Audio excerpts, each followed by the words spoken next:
नमस्कार, मेरा नाम है डॉक्टर पुरुधवन और आज हमारे साथ हैं जगदीश जी।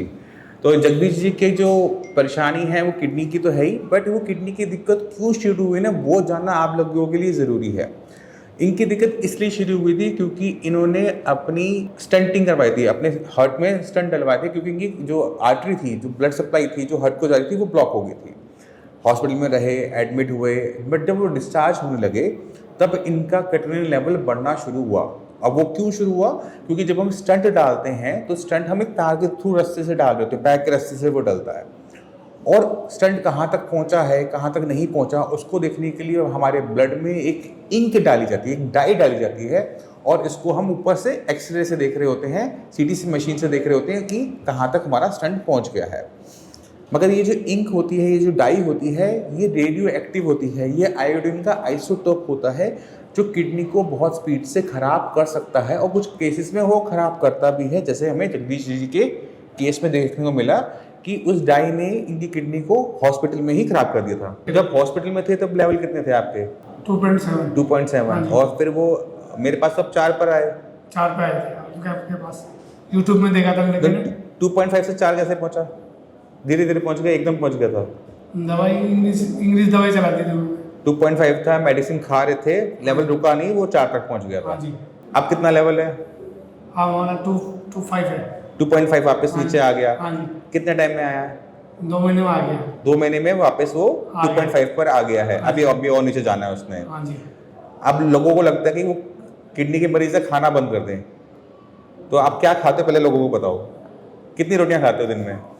मैं दिन में रोटी खाता हूँ, 10-11 रोटी खाता हूँ। नाश्ते में कितनी करते हो? नाश्ते में 3 रोटी खाता हूँ। हाँ। लंच में 4 खाता हूँ। और फिर 4-5 शाम को खाता हूँ, रात को। आटा कौन सा इस्तेमाल कर रहे हो? गेहूं का या फिर गेहूं का? गेहूं का। जो तो नहीं खा रहे ना? नहीं। जो मक्का और वही बाजरा, ज्वार, खाली आटे का प्लेन आटा खा रहे हो? हाँ जी। और सब्जियां कौन सी खा रहे हो? सब्जी खा रहा हूँ, घिया, टिंडे, तोरी, भिंडी और फली। फलियां भी खा रहे हो? हाँ जी। और फल कौन से खा रहे हो? फल खा रहा हूँ, एप्पल और वो पपीता। और जो रोटी के लिए मैंने आपको बताया था वो भी बता दो सबको। कैसे रोटियां बना के खाते हो? रोटी में मूली घिस के, प्याज घिस के, उसमें भर के। पराठे कहते हैं उसको, सूखे पराठे। सूखे पराठे, बिना घी तेल के। अब आपने देखा, किडनी को अगर आपको ठीक करना है उसके लिए आपको अपना खाना पीना छोड़ने की ज़रूरत नहीं होती। खाने पीने की आपको थोड़े से बदलाव करने होते, जैसे जगदीश जी ने किया। जैसे आप गाजर, मूली, प्याज को कद्दूकस कर लो, उसको या तो आप आटे में गूंथ लो, या फिर उससे आप जैसे हम पराठा बनाते हैं तो सूखा पराठा टाइप हम बनाएंगे, और हम दिन में जितना खाना चाहें उतना खा सकते हैं। कॉन्स्टिपेशन तो नहीं होती? नहीं, कुछ नहीं होता। खत्म। क्योंकि हमने अपने शरीर के अंदर सब्जियों का जो रेशा लेके गए हैं वो पेट साफ करने में हमारी मदद करता है, और जो हम मल्टीविटामिन जो हमें चाहिए होता है शरीर को, वो भी हमें सब्जियों से मिल रहा होता है। अब आपके 2 महीने में शरीर में क्या बदलाव है ये भी बता दो। उससे पहले क्या दिक्कत थी, वो आप कैसा है? हाँ, ताकत थोड़ी सी पहले कम थी पहले। क्या दिक्कत होती थी? थक जाता था, बैठ जाता था, खड़ा भी नहीं हो जाता था। हाँ। अब मैं खड़ा भी हो सकता हूँ, हाँ। बैठ भी सकता हूँ, काम भी कर लेता हूँ, सारे काम करो, ताकत पहले नहीं कुछ नहीं होता था। अभी भी थोड़ा सा बोलने में थोड़ी सी जोर लगाना पड़ता है आपको। हाँ, थोड़ा सा लग रहा है। अभी वीकनेस बची हुई है जगदीश जी की, हाँ जी। बट पहले से मच बेटर है, और 2 महीने का सिर्फ टाइम लगा है, बहुत ज़्यादा टाइम में लगता नहीं है।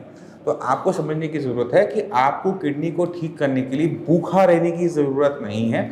आपने अपना पूरा पेट भरना है, शरीर को पूरी ताकत देनी है। जब आप शरीर को ताकत देते हैं, किडनी को ताकत मिलती है।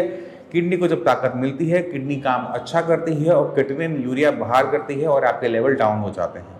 तो जो गलतियां कर रहे हो, करते आ रहे हो, उनको रोकने की ज़रूरत है। शरीर को ताकत देने की ज़रूरत है, शरीर को कमज़ोर करने की ज़रूरत नहीं है। क्योंकि आपकी जो उम्र है वो सोचो, और 80 और माइनस कर लो, 80 से उसको माइनस कर लो। इतने साल आपने अभी और जीना है। अगर आपने अपने आप को कमज़ोर करना शुरू कर दिया तो इतने साल आप नहीं चल पाओगे। अपने शरीर को ताकत दो, किडनी को ताकत अपने आप मिलेगी, किडनी काम अच्छा करेगी, और आपकी जो रिपोर्ट है वो भी सुधरेंगी।